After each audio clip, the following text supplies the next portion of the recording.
Hey everyone, it's Kimberly and we are back in the workshop. So we are here, it is Tuesday evening and we are working on some new projects. As you can see behind me, I have a dresser, some nightstands, well a couple of dressers, nightstands and that sort of thing behind me here that we are going to get started in. So we are going to begin this class obviously, or this workshop, prepping our pieces and getting those ready for paint.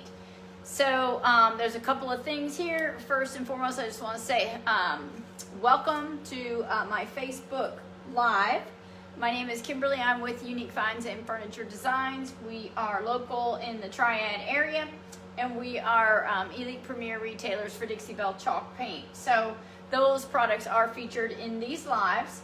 The goal is to show you some tips and tricks and some technique along the way to kind of help you be able to rehab some of your own, some DIY projects, if you will, at your home to kind of guide you and give you some ideas toward those projects. So with that said, I hope everybody had a very blessed weekend, and unfortunately here in North Carolina we had some gorgeous weather for a day, and now we're back to let's get cold again weather. So North Carolina is trying to figure out what it wants to do, and I think most of us are ready for spring, and Mother Nature's not so sure she's ready to bring that on for us yet or not. So we've had some rain and we've had some cold weather move back in our area, and so we are working under those conditions.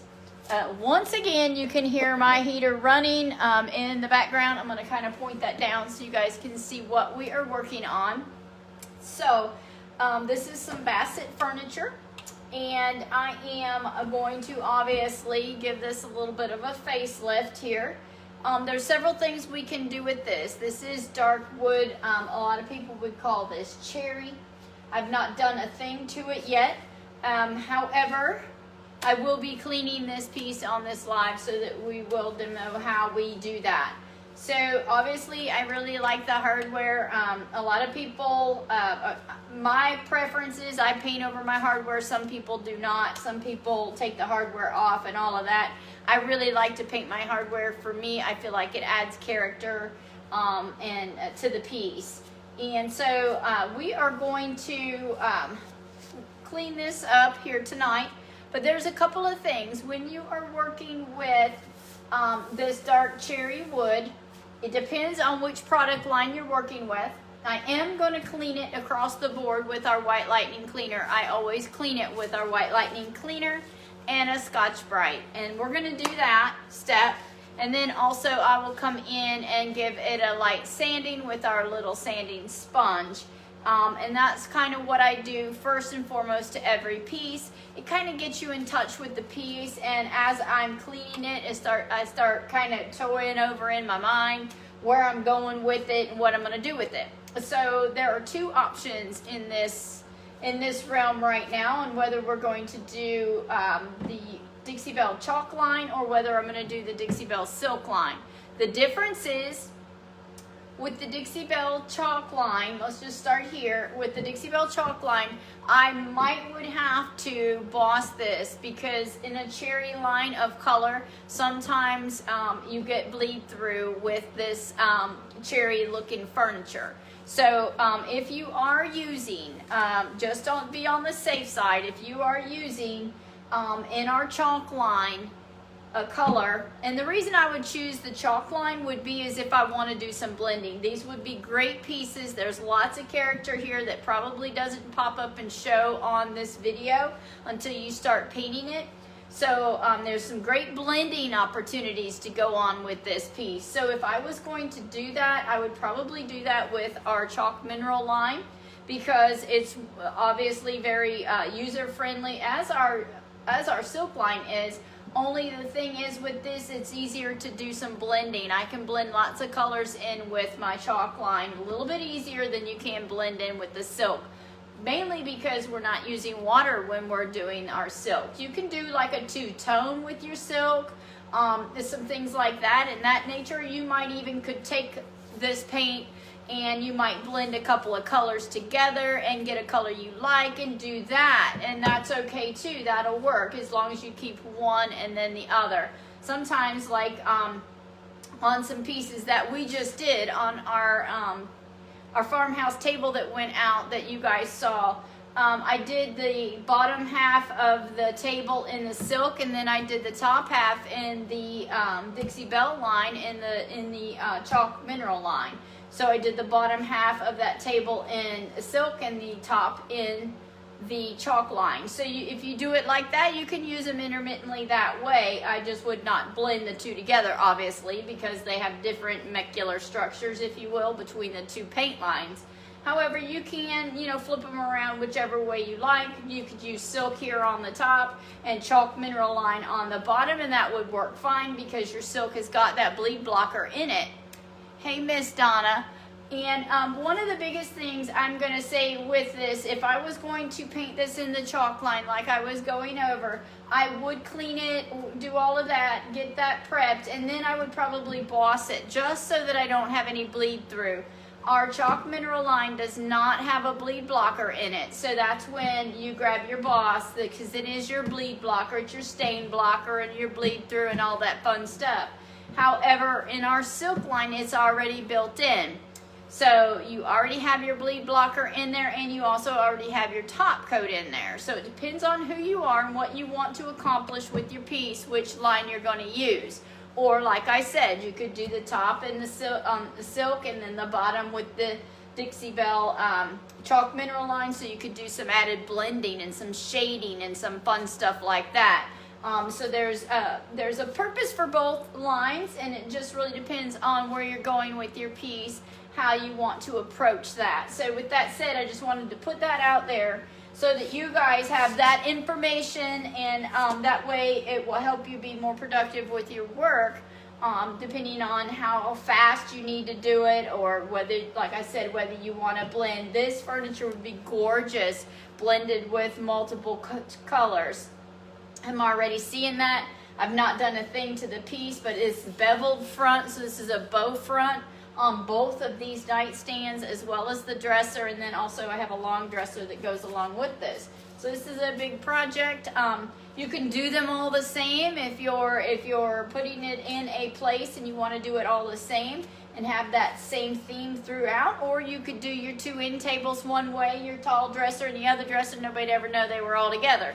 It just is really your preference on how you want to accomplish and what you're doing, if you're flipping or if you're just bringing it in your home. Obviously, if you're bringing it in your home and it's all one room, obviously we're going to keep the same theme throughout the rehab. So anyway, I'm going to move these off of here and out of the way, just kind of give you some idea. I'd love to get some ideas from our viewers on what colors you like to see. I just finished a vanity in the Tide Pool and the white cap. That's why you saw that in the silk line. It was gorgeous. Love the color.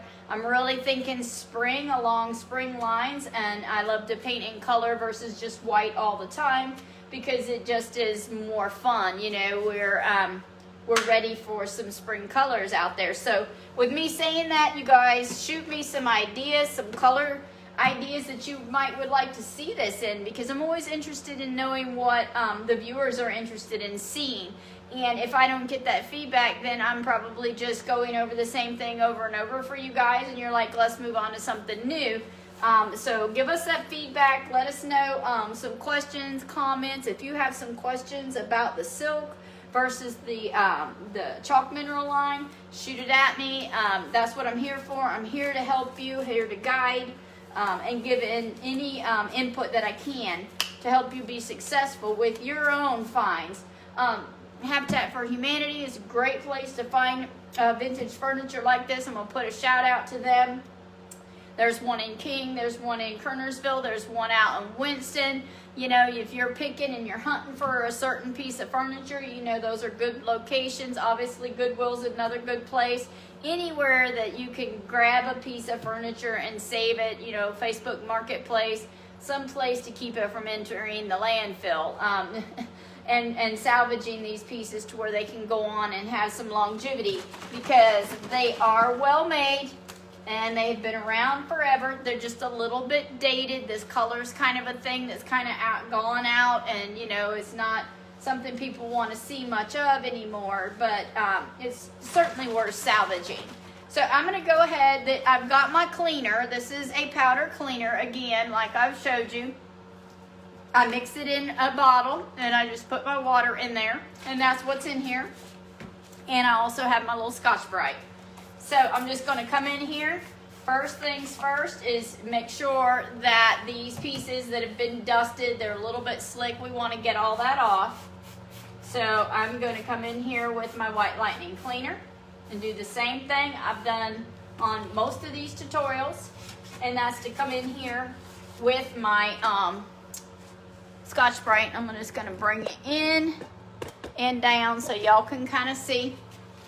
It's definitely a beautiful piece, but you will find a lot of times when you go to clean these pieces that they lighten up a whole lot, and that is probably because we're taking it down a little bit. When we use this Scotch-Brite, it almost acts like kind of a wet sander while we're working. And our cleaner, it does tend to have a little bit of a smell to it, so if you do smell a little bit, it does have a little bit of a scent to it, because some is not overly pleasing, but there it is. I'm going to go over my hardware, because like I told you, I do clean my hardware and get in these little grooves here. And I noticed that the drawers go in a little bit, so I'm going to get the bottom of these drawers. And I haven't touched this piece. I didn't do anything to it. I'm just going to come in here and clean it with y'all. I just get in here with my White Lightning cleaner. And a lot of times I will go over this area a little bit extra, because when people are grabbing here, you see you're touching it with your fingers, so you're getting those oils off your finger, and they're hitting your hardware and all up under your hardware. So I always give it a little extra just above that hardware because of them, you know, natural oils on our skin. So that's your biggest problem with vintage furniture, I find, or furniture that you're finding from these places like Habitat or Goodwill or places like that. You're going to find furniture that's been dusted with Pledge, Old English, and all that fun stuff. It's been around for ages, and people use it because they like their furniture nice and slick and well dusted and all that, and I get it. And but that's what we're trying to remove. That's why we're cleaning it, and that's why we're wanting to get into that and make certain that we're getting that off, because that is most people's #1 issue when they're painting and they don't realize it. It is really your cleaning, degreasing it, basically getting that pledge off. And you see I work pretty diligently in one area for quite a bit. I'm working in those grooves, and let's see. And now I'm going to take my little rag here. Just have a cloth that I use. It's just kind of how I clean. And then I'll take my cloth in here. And we'll see what we get off of this piece. And this will give you a good idea. Again, because I always go over this step. This is one of the most important steps in your rehab flip or your rehab, and I see it's getting lint on it, but that's okay, I'll wipe it back, is to get the grease off. And I call it grease, but I mean Pledge. Your dusting products, that's probably a better way to say it. So that's how we get started with it, and we get it clean and we get it ready. And then I will lightly sand it. And when you lightly sand, you're seeing this is what I'm getting off. So it's not real bad, but it's just your dusting products most likely that I'm pulling off of this. So I'm just gonna put this across the top. And what you'll notice when you use your white lightning cleaner is it does degloss it. It does kind of knock it down a tone. And there's a few little stains on this, which it makes this great for a, I'm going to go ahead and stand up. What makes this great for a redo or upgrade or transformation, whatever term you want to put on it, is it's got a couple of little rings or different things on it, which makes it easier for me to paint it, let's just say, knowing that it has a few imperfections on the top. So I'm just going to come in here, and I try to go with the wood grain if the wood grain's going a certain way. So I do kind of stick with that when I'm working. And you see I'm not overdoing it, I'm just cleaning it. This is just a cleaning phase. So one step at a time. I try not to get in a hurry, although I get excited, wanting to know, thinking about color. The hardest part, and I tell every workshop that I ever have done, I always tell people the hardest part of your entire journey is not going to be cleaning it and prepping it and all of that. The hardest part in this journey is making a decision on your color. That's how I feel, because I feel like that's the hardest part.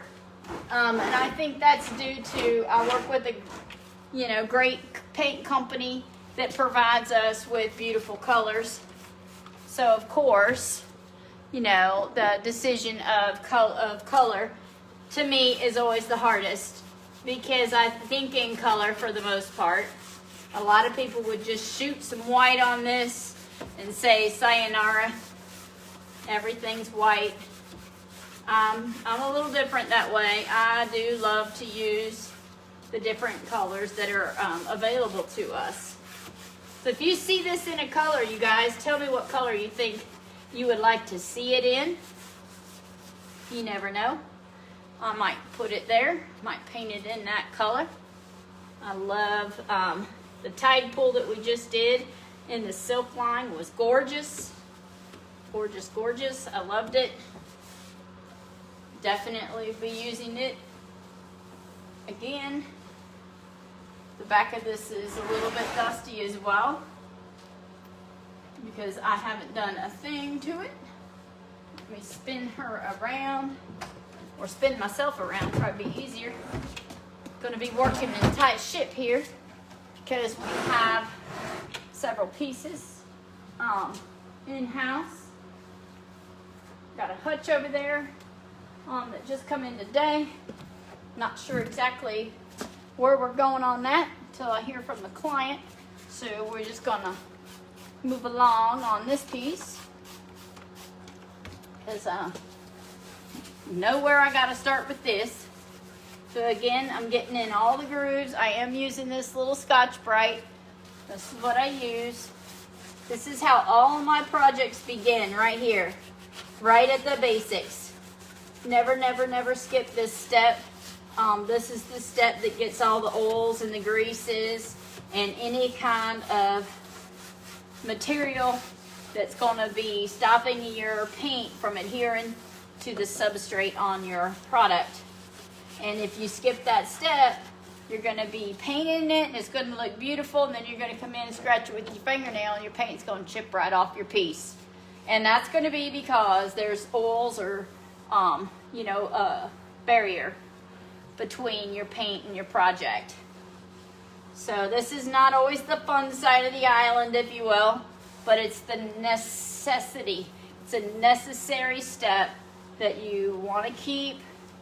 And look, it's not bad. It's really pretty easy. These are really fairly clean pieces, but that also gives you the opportunity to kind of get to know the piece, and you start seeing all of its curves, and you start seeing all the detail. You start thinking about, where you want to go.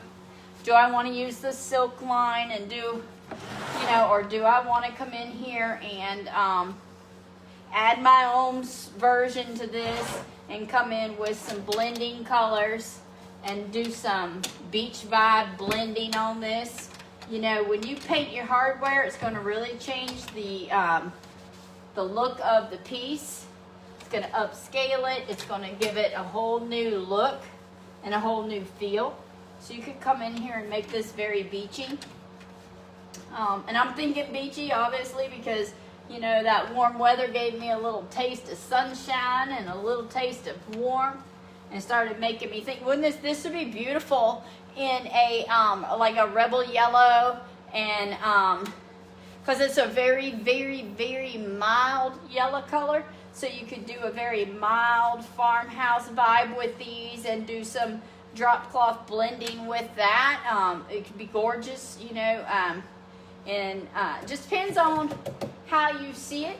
I'm sure you can kind of see on here, you can see a little bit of sheen on here, but you can see where some of the sheen is gone now, because I have come in here with the cleaner and it's kind of taken down some of that high sheen. And then the second step is to come in here and hit it with our light sanding disc. It's fairly dry. It doesn't take long when you're using the cloth. In fact, I can get another one on here.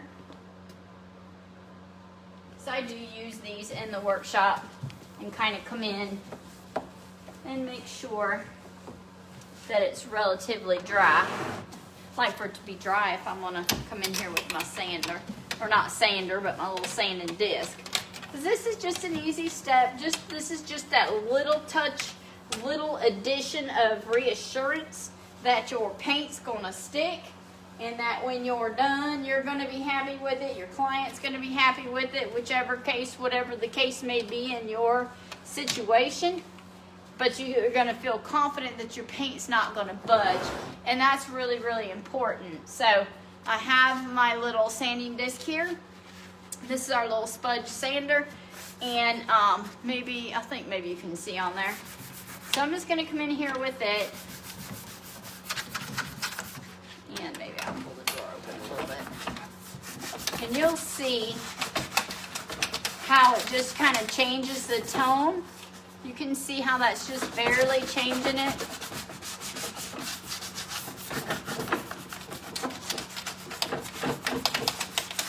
And I'm not overdoing it. I'm not trying to sand it down to bare wood or any crazy thing like that. I'm going to come in here and touch my hardware a little bit.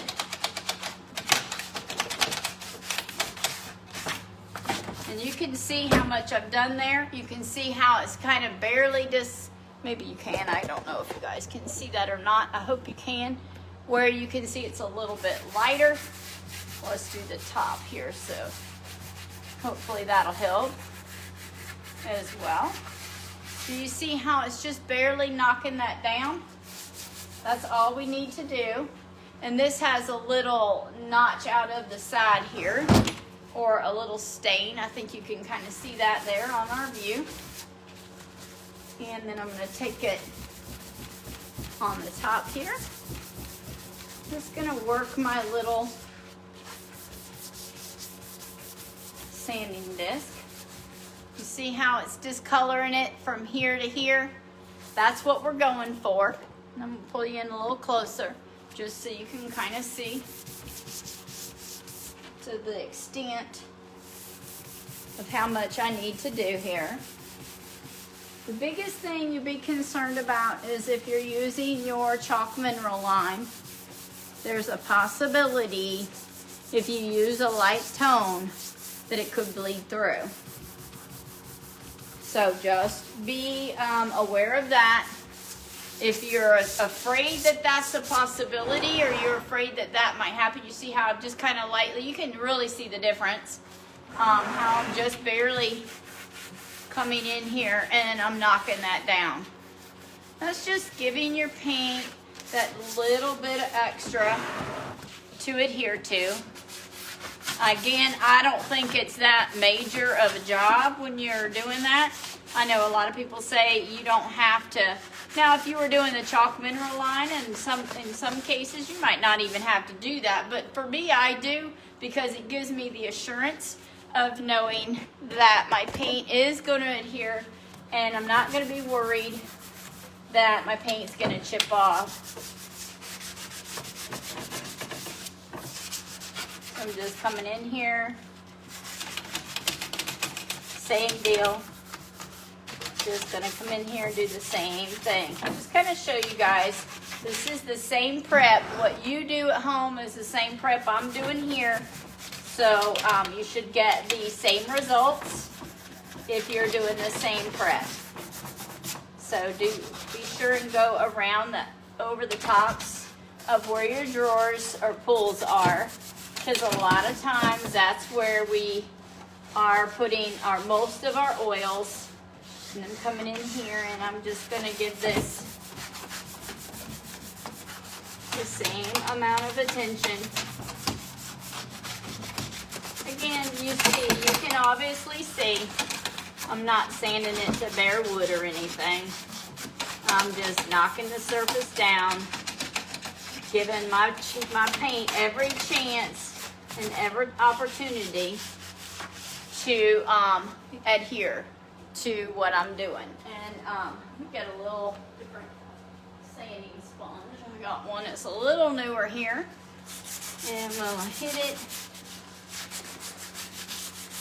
Do the same thing down here at the legs.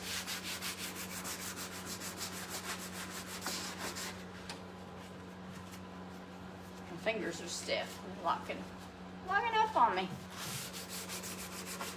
So that's all. That's the extent of the sanding that I pretty much do. And then I'll go back with a damp cloth and I'll wipe all this dust that you're seeing. I'll wipe that back as well, because obviously we're not going to paint over dust now that we've gotten to this point. We're going to take our mist bottle with some damp water, and let me just grab it. I think I have it here behind me. Let's see, what did I do with it? Lost a little booger. Let me see. I'm typing quarters in here.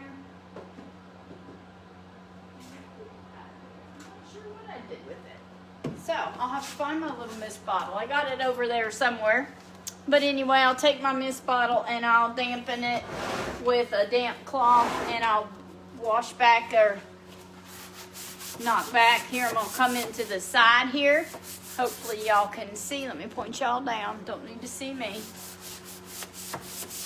This is just how I would get something that I've picked up off of Facebook Marketplace, or you know,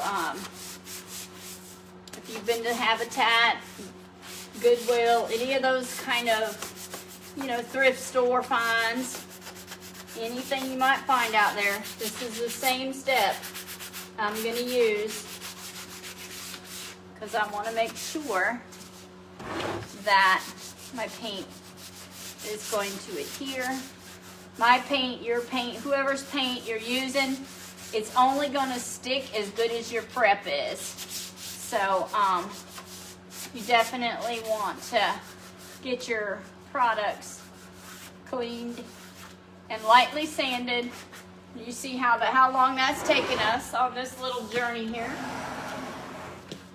of cleaning it. I cleaned it first because I didn't want to lightly sand in any pledge into my piece, because if I did that, then I would be sanding that wax into my piece. I really want that out. I don't want to sand it in.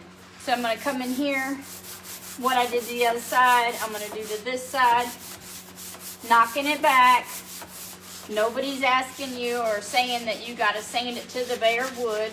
But we do want to knock any shine back. You know, we want to have it, give our paint every opportunity to adhere. And I like to do this with the silk. Obviously, I do it with the silk or the chalk, really, because I like to be assured that my customers are going to be happy with their pieces, and it's not going to flake back off on them. You know, you do run the risk of that happening if the prep isn't the proper amount of prep involved. So we do want to just kind of prep it. And I got in those little grooves as best you can. And there you have it. Pretty much, I have prepped this one nightstand here and we'll do the same to the other pieces. And so I've prepped it, I've got it ready to wipe down, because obviously we do have the paint, or excuse me, this thing. Basically what I've done is I've sanded some of the varnish down, and that's what we're seeing here. That's what this dusting is. This is the varnish, and so I wanted to sand that back. Now I'll have, you know, just in those little bitty grooves of where I sanded, something for our paint to adhere to. So the next step would be to wipe it back with a good damp cloth, and then you would be good to go on getting started with your paint.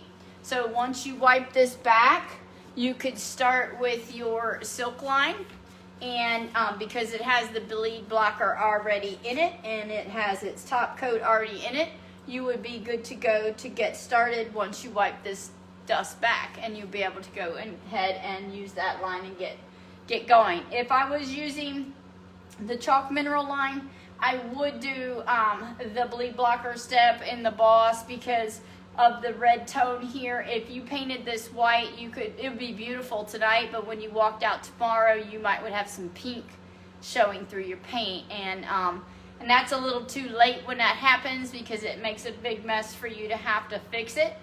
Although you could, you know, go in and put your boss over it and then let it dry and then come back in and give it another coat. But to save that step from ever happening, a lot of times what I'll do is I'll just boss it. When in doubt, boss it. If you think that anytime you're working with cherry, mahogany, teak, any of those kind of woods, if you are painting those kind, they are bleeders, and teak will bleed through in a brown, and mahogany and cherry both will bleed through in a pink through your surface. So if you are using a light color, definitely I would boss this particular line that I'm working with here, just because of the cherry finish on these. And so that would be your step. If you're using your silk, you don't have to worry about it. Your bleed blocker is in there, and you're good to go. So once you dust this off, you can go ahead and get your silk out with your dry brush and commence to painting. It's just that simple.